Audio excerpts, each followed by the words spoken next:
हमारे विभिन्न ज्ञानवर्धक कार्यक्रम देखने के लिए आप हमें अभी सब्सक्राइब करें, बेल आइकन को प्रेस करें ताकि आप देख सकें हमारा कार्यक्रम सबसे पहले। और अधिक जानकारी के लिए फेसबुक पेज को लाइक करना न भूलें। जय मां इंद्राक्षी। इंद्राक्षी धाम में दर्शकों आप सभी का हम हार्दिक स्वागत करते हैं। आज के दिन जिन जातकों का जन्मदिवस है, मैरिज एनिवर्सरी है, उन सभी को हमारी तरफ से बहुत बहुत शुभकामनाएं। आज का पंचांग 19 दिसंबर सन 2020, दिन शनिवार, मार्गशीर्ष शुक्ल पक्ष, संवत 2077, तिथि पंचमी, नक्षत्र धनिष्ठा, राहु काल 9 से 10:30, दिशा सोल पूर्व दिशा। आज हम बताएंगे कि किस प्रकार से गायत्री महामंत्र जपने से पितृदोष दूर होता है। जब भी आप किसी को अपनी जन्म पत्रिकाएँ दिखाते हैं या हाथ की रेखाएं दिखाते हैं या अपने आप लैपटॉप लेकर के बैठते हैं तो उसमें कई बार आपकी कुंडली में पितृदोष आता है। पता लग गया कि पितृदोष है, तो पितृदोष का कारण भी क्या है वो भी बताऊंगा, और पितृदोष का गायत्री महामंत्र के माध्यम से बहुत ही अच्छे तरीके से निवारण कैसे हो सकता है वो भी आज आप इस अंक में जानेंगे। उससे पहले मैं एक आवश्यक सूचना दे देना चाहता हूँ अपनी सभी बेटियों को, बच्चों को, पुत्रियों को। ख़ास तौर से जो बच्चियाँ हैं जो दीक्षा से जुड़ना चाहती हैं, मैंने कल भी कहा था कि आप अपना फ़ोन नंबर और अपना जो भी एड्रेस है वो YouTube के, जो भी आप हमारा ये YouTube देखते हैं, कोई भी प्रोग्राम देख रही हैं आजकल वाला, उसके नीचे किसी भी मैसेज के रूप में कुछ भी न लिखें। अपना फ़ोन नंबर, अपना एड्रेस मैसेज के रूप में ना लिखें। इसके लिए सिर्फ आप हमारे संस्थान में फ़ोन करें। फ़ोन करके ही अपना नाम, मोबाइल नंबर, व्हाट्सएप नंबर और आप कहाँ से हैं वो लिखवाइएगा जिन्हें दीक्षा लेना है। देखो बेटा, आजकल ज़माना ठीक नहीं है, लोग फ़ोन नंबर का मिसयूज़ करते हैं और एड्रेस वगैरह ऐसे नहीं लिखा जाता है, समझे। अब ये YouTube है, ऑल ओवर वर्ल्ड है, तो इसलिए आप थोड़ा सा सावधानी के लिए, कहते हैं ना, सावधानी हटी और दुर्घटना घटी। बिना मतलब कोई आपको फ़ोन कर दे, है ना, तो बेटा ऐसे नंबर वगैरह नहीं देते किसी को भी एकदम।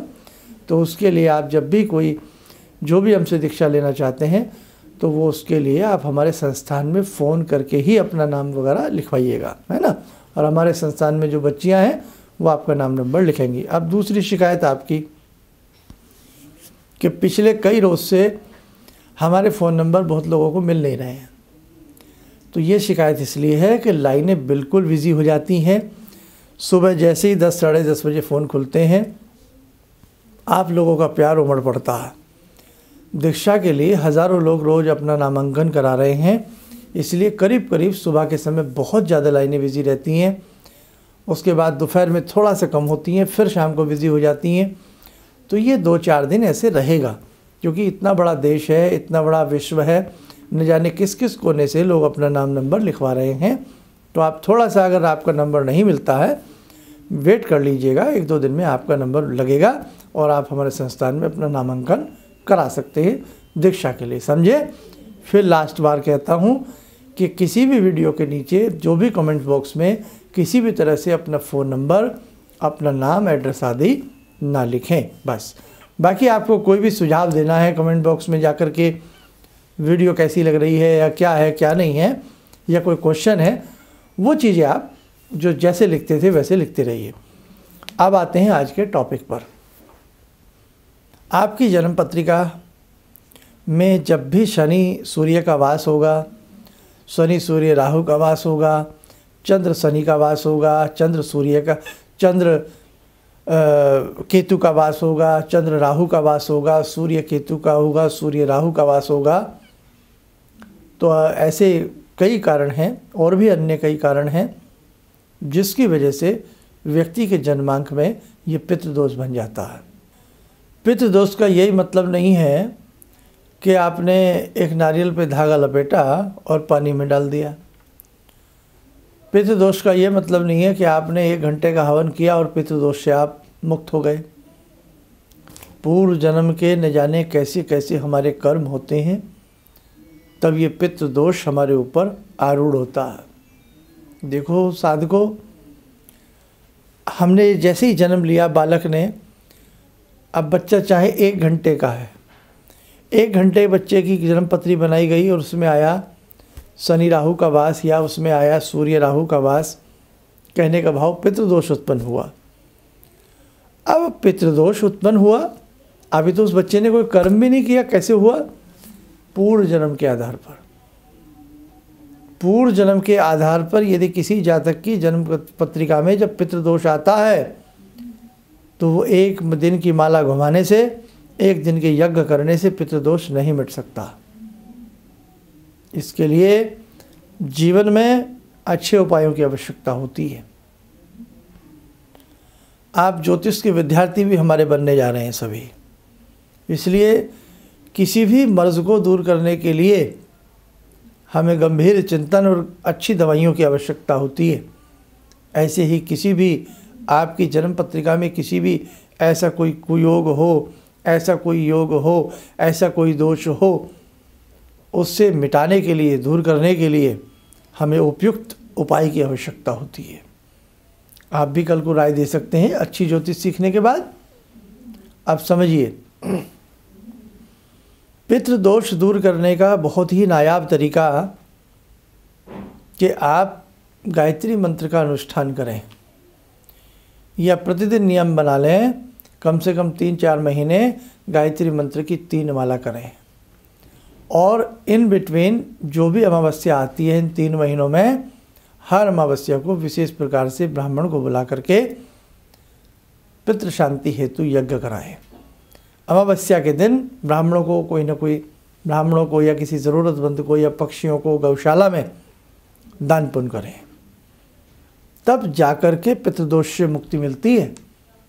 1 दिन में पितृदोष को हटाना, इस दोष से मुक्त होना संभवतः मुझे नहीं लगता ऐसा हो सकता है।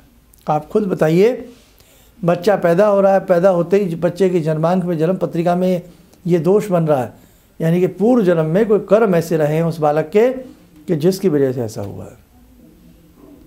बहुत लोग कहेंगे लंदन में ऐसा नहीं होता, जापान में ऐसा नहीं, हर जगह ऐसा होता है, जब उन्हें इस विद्या का पता ही नहीं है। क्यों नहीं होता? अब बहुत सी सब्जियां, बहुत से फ्रूट्स ऐसे हैं जो हमने कभी देखे भी नहीं है। अब वहाँ के लोग कहने लगे कि वे लोग क्यों नहीं खाते? अरे वे लोग इसलिए नहीं खाते, हम लोग इसलिए नहीं खाते, हमें वो मिलते नहीं है।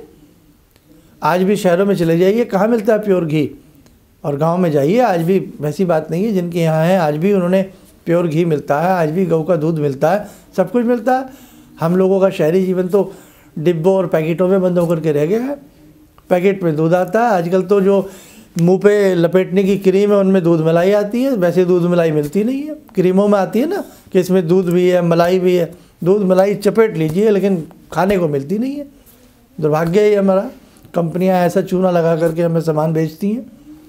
खैर, कहने का मतलब कि जब तक सब्जेक्ट की अच्छे से जानकारी नहीं होगी तब तक आप ज्योतिष में कार्य नहीं कर सकते।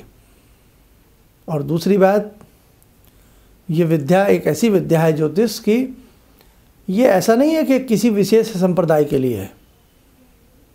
इस विद्या से सभी लाभ उठा सकते हैं। आयुर्वेद है, अब आयुर्वेद के जन्मदाता के कौन है साहब? कौन है साहब? भगवान धन्वंतरी। अब भगवान धन्वंतरी किस संप्रदाय से हैं साहब? अगर मैं यही बात करूँ तो भगवान धन्वंतरी किन से जुड़े हैं? सनातन शास्त्र से। तो क्या आयुर्वेद केवल सनातन शास्त्रों के लिए है?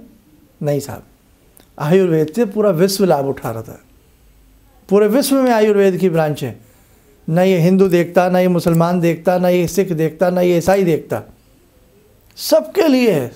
तभी तो कहा गया सर्वे भवन्तु सुखिनः सर्वे सन्तु निरामया। समझ गए आप? तो आयुर्वेद में आज कोई भी उसे सीख सकता है, कोई भी उसे पढ़ सकता है और उपचार कर सकता है। ऐसे ऐसे वैद्य हैं भारत में, आज भी हैं, बहुत अच्छे अच्छे वैद्य हैं। तो ये कोई भी विद्या है वो सबके लिए है। गुरुद्वारा है, आप गुरुद्वारे में जाइए, ऐसा नहीं है कि गुरुद्वारे में हम जाएंगे तो हमें लाभ नहीं मिलेगा। गुरु महाराज हैं वहाँ, गुरु की कृपा है वहाँ, सबको लाभ मिलेगा। आप जाइए, माथा टेकिए, गुरुदेव को प्रणाम कीजिए, तो गुरु महाराज सबके लिए हैं। अब वो बात अलग है कि हम अपने अपने में ही शामिल हो गए हैं कि नहीं ये हमारा ये तुम्हारा, ऐसा नहीं है। हम गुरुद्वारे में जाएं, नमन करें, मत्था टेकें, मत्था निभाएं, तो हमें गुरुओं की विशेष कृपा प्राप्त होती है। गुरु हैं वो। ऐसे ही ज्योतिष विद्या जिसे ये आती है, अच्छे से आती है, ये सबको लाभ दिला सकती है। समझिए मेरा कहने का मतलब है। तो कुछ विद्याएं विश्व में ऐसी हैं जो सबके लिए हैं, वो बात अलग है, किसी को आती है किसी को नहीं आती है। अब दूसरी बात, गायत्री महामंत्र जब आप पढ़ें तो गायत्री महामंत्र में आप मन फूंक दें, मन डाल दें, आस्था उड़ेल दें। अब एक तो होता है मंत्र माला ली, बड़ा बड़ा उम करा, चलो ये 1 माला हो गई, 2 हो गई, 3 हो गई, 4 हो गई, चलो ये 15 दिन हो गए, आज 20 दिन हो गए, महीने नहीं, पूरी जान डाल दें। एक बच्चा जैसे पढ़ते पढ़ते पढ़ते पढ़ते भाषा का ज्ञान उसको आ जाता है, बुद्धिजीवी में उसकी गिनती होने लगती है। ऐसे ही जब हम किसी चीज़ को, मंत्र को या किसी भी अध्याय को पढ़ें, बहुत ही अथक मंथन और चिंतन के साथ करें, तो जिसने भी गायत्री महामंत्र पढ़ा है दिल से, ये मान के चलिएगा कि पितृदोष उसके ऊपर हावी नहीं हो सकता। आप ये कोरे कागज पे लिख लीजिए इस बात को। तो जिसके घर में गायत्री महामंत्र पढ़ा जाता है अच्छे से और विधि विधान के साथ, और अमावस्या के दिन गायत्री यज्ञ हो, भले ही पितरों के निमित्त ना हो, लेकिन गायत्री यज्ञ भी यदि होता हो तो वहाँ पर भी पितृदोष लागू नहीं होता। ध्यान रखें, फिर आपको कोई अन्यथा उपाय कराने की आवश्यकता नहीं पड़ती है। कहने का मेरा आज के इस सब्जेक्ट में यही आपसे है कि जो साधक गायत्री महामंत्र की साधना करता है वो पितृदोष से मुक्त हो जाता है। और जो सालों साल करता है, जीवन के 10 साल 5 साल 20 साल करता रहता है अच्छे से, तो गायत्री महामंत्र जैसे एक मैली चादर को धो धो के साफ कर दिया जाता है ना, जन्म जन्मांतरों के मैल साफ हो जाते हैं उस व्यक्ति के। पितृदोष तो है क्या, जन्म जन्मांतरों के मैल धुल जाते हैं जो गायत्री महामंत्र करता है। विश्व में सर्वोत्तम मंत्रों में गायत्री महामंत्र गिना जाता है, और सनातन शास्त्र में तो शिरोमोर है गायत्री मंत्र, मंत्र मुकुट है गायत्री मंत्र। इसलिए मेरे साधकों, गायत्री मंत्र से आप जरूर जुड़ें, जरूर पढ़ाई कराएं। तो कि कोई साधक ऐसे हैं जो हमारे विदेशों में रहते हैं, या उनकी ये है कि हम पितृदोष का कोई उपाय नहीं करा सकते, हम हरिद्वार नहीं जा सकते, हम क्या कहते हैं कोई घर में यज्ञ नहीं कर सकते, ना करा सकते, तो कम से कम हम अपने भगवान के सामने बैठ कर के सूर्य देव का, सविता देव का ध्यान करके रोज़ 3 माला गायत्री महामंत्र की 4-6 महीने करिए, और चाहे उम्र भर करिए, बहुत अच्छी बात है, लेकिन 4-6 महीने करेंगे तो आपको बहुत अच्छे परिणाम मिलेंगे। दिल से करना और सुबह के समय करना, पूर्व दिशा की तरफ मुख करके करना, तो आपको बहुत अच्छा लाभ मिलेगा। बस ज़्यादा ना कहते हुए आज मेरा समझाने का आपसे यही तात्पर्य है। दूसरी बात, गुरुदीक्षा का कार्यक्रम, गुरुदीक्षा का सिलसिला आप चलने दीजिए। 22 तारीख तक आप अपने नाम सब लिखवाते रहिए, उसके बाद मैं बताऊंगा कैसे क्या करना है। और संडे की शीघ्र क्लास में आपकी प्रारंभ करने वाला हूं। आइए साधकों, समय हो चला आज की ध्यानमाला का। आज की ध्यानमाला में हम जुड़ते हैं भगवान श्री राम से। ओम रामो राजमणि सदा विजयते, रामं रमे संभजे, रामेण विहता निशाचर चमू, रामाय तस्मै नमः। रामानास्ति परायणं परतरं, रामस्य दासोऽम्यहं रामे चित्तलया सदा भवतु मे भो राम मामुद्धर। राम रामेति रामेति रमे रामे मनोरमे सहस्रनाम तत्तुल्यं राम नाम वरानने। आदो राम तपोवनं दिगमनं हत्वा मृगं काञ्चनं वैदेहीहरणं जटायुमरणं सुग्रीवसंभाषणं बाले निग्रहणं समुद्रतरणं लंकापुरे दाहनं पश्चात् रावणकुम्भकर्णहननम् एतद्धि रामायणम्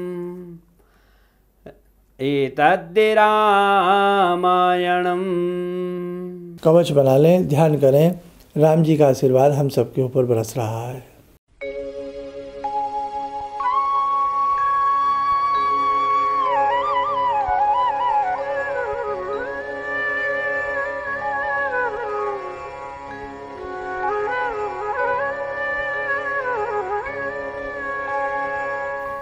ओम बोलते हुए नेत्र खोलें, सामान्य हो जाएं। बहुत साधक हमसे ज्योतिषीय परामर्श लेने के इच्छुक हैं, तो यदि आप भी किसी समस्या से ग्रसित हैं, परेशान हैं, समस्या में हैं, कहीं भी आप रहते हैं, देश विदेश में कहीं भी रहते हैं, उसके लिए आप दिए गए नंबर्स पर कॉल कर सकते हैं और अपनी अपॉइंटमेंट बुक करा सकते हैं, यानी कि कॉल अपॉइंटमेंट ले सकते हैं। इन्हीं शब्दों के साथ हम अपनी वाणी को विराम देते हैं। जय माँ इंद्राक्षी। आपने कहा कि शरीर में कोई परेशानी हो, दैहिक दैविक भौतिक तापा राम राज नहीं काहू व्यापा। इसके बाद मैंने उसका जप शुरू किया और धीरे धीरे मेरे को अच्छा लगने लगा और मैंने कहा कि अब पंडित जी से कैसे जुड़ूं, क्या जुड़ूं। तो मैंने कहा कैसे करूं। मैं बोली ईश्वर अगर सही है, माँ भगवती की मेरे पर कृपा है, तो ज़रूर मेरा कोई ना कोई रास्ता निकलेगा। तो ये सारी चीज़ें मेरे को ईश्वर की कृपा से आपका साथ मिला और मेरे अंदर की श्रद्धा थी जो मैं आपसे जुड़ी सनातन धर्म के प्रति, और हमने जहाँ जन्म लिया है उस धरती के ऋण को हमको अदा करना है, इसलिए आपके चरणों में मैं। किसी भी समस्या के समाधान के लिए मिले प्रसिद्ध हस्तरेखा एवं वास्तु विशेषज्ञ प्रोफेसर धर्मेंद्र शर्मा जी से। नोट: शिविर में भाग लेने हेतु एवं व्यक्तिगत रूप से मिलने के लिए कॉल करने का समय सुबह 10 बजे से शाम 6 बजे तक। हमारे विभिन्न ज्ञानवर्धक कार्यक्रम देखने के लिए आप हमें अभी सब्सक्राइब करें, बेल आइकन को प्रेस करें ताकि आप देख सकें हमारा कार्यक्रम सबसे पहले। और अधिक जानकारी के लिए फेसबुक पेज को लाइक करना न भूलें।